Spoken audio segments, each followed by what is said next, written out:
I told somebody really close to me about my skin flushing and about Blushing Phoenix. Actually, I told 2 people over the past 2 weeks about Blushing Phoenix and my struggle with erythrophobia in the past. I'm going to share a little more about those stories, and we're going to talk about talk therapy. Stick around.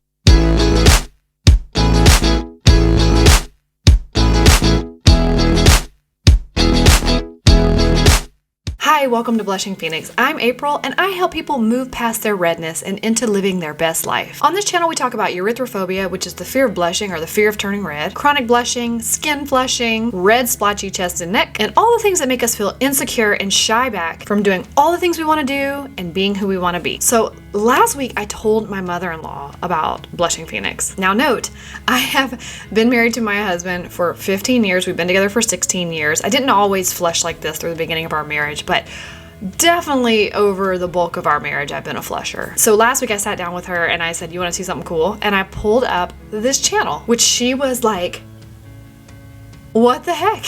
A few days before telling my mother-in-law, I told one of my really good friends. I said, "Hey, you want to know a secret?" And then I sent her a link to blushingphoenix.com. And then I went in to tell her about what my experience has been, what this channel has done for me, and what the plans are for the future. Her and my mother-in-law were completely blown away. They, number one, had no idea that this was even a thing and didn't really know that I ever struggled with it. My friend said she didn't even ever see me turn red before. My mother-in-law, I'm sure she's noticed it before, but she didn't make any comments about it.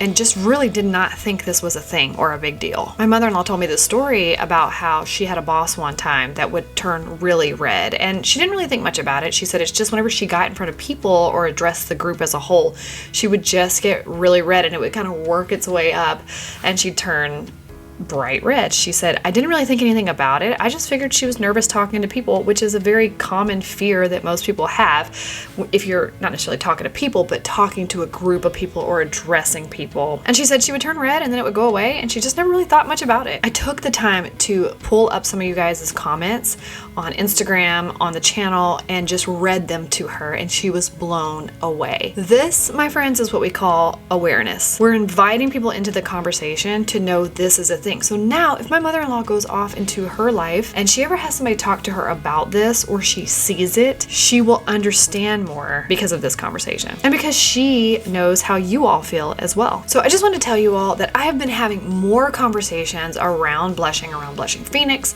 and around skin flushing to spread awareness, but also tell more of my story in the closer circles around me. If you know a lot about this channel and the journey, I started out talking here to just get to a place where I would talk about this with somebody. I didn't want to talk about it in my personal life. I didn't want to talk about it with people that were close to me. There was just too much shame around it. So I took to you. And because of you and because of this channel, I am now sharing this information more and more. Over the past couple of years since creating Blushing Phoenix, I have shared with one of my really close friends. I've talked about this more with my husband. I shared with a few people at work. I've written about it multiple times. And now I'm in a place where I'm sharing about it more and more. So thank you for that, because it's through you guys that I've been given the confidence, I've gained the confidence to be able to talk more about this in my personal life. I don't feel the shame associated with this anymore. I feel more of this is part of me and I'd like to explain what it is so that we can all be aware together. Turning this camera on and talking to someone, which was no one at the time, but knowing that even the eye of the camera looking at me was intimidating, and I flushed with the eye of the camera on me because I felt vulnerable and I felt dumb. And I knew at some point somebody might show up. What if somebody found this channel by mistake and now they see that I'm just some crazy freak on here?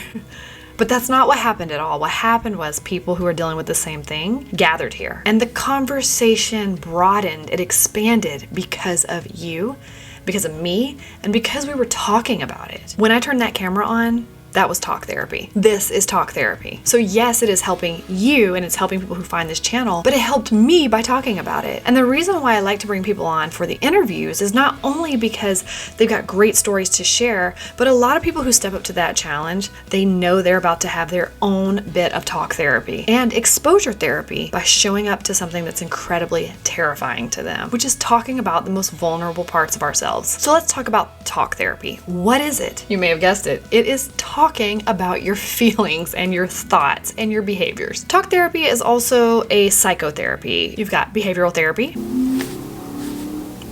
That car is ridiculous. This is where you work to reduce or eliminate self-destructive behaviors. You've got cognitive behavioral therapy, which is one you hear me talk about a lot. In my empowerment coaching, we use a lot of CBT. This is where you focus on more of what you think rather than what you do.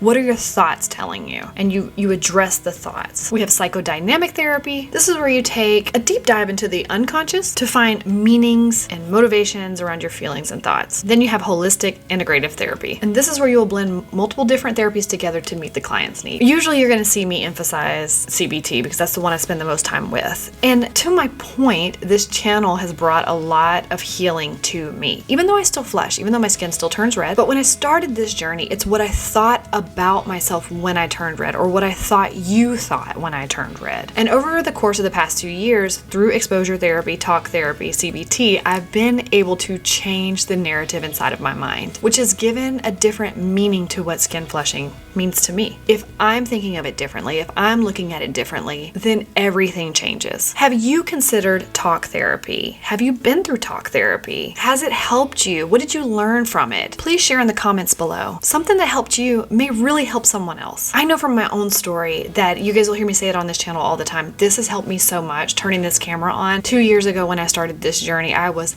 terrified. I was petrified. I was so scared. And by showing up to the thing that scared me most, the vulnerability of exposing myself and what my greatest fear was, I found freedom. I still turn red, but I found freedom in that. What a concept, huh? And from those ashes, we talk about rising from the ashes. From those ashes, I met people like you. I would have never met you if I didn't have this stuff going on. I didn't know that there were so many other people who needed this as much as I did. We are stronger in numbers. We're stronger together. I'm not telling you to go talk to the people closest to you.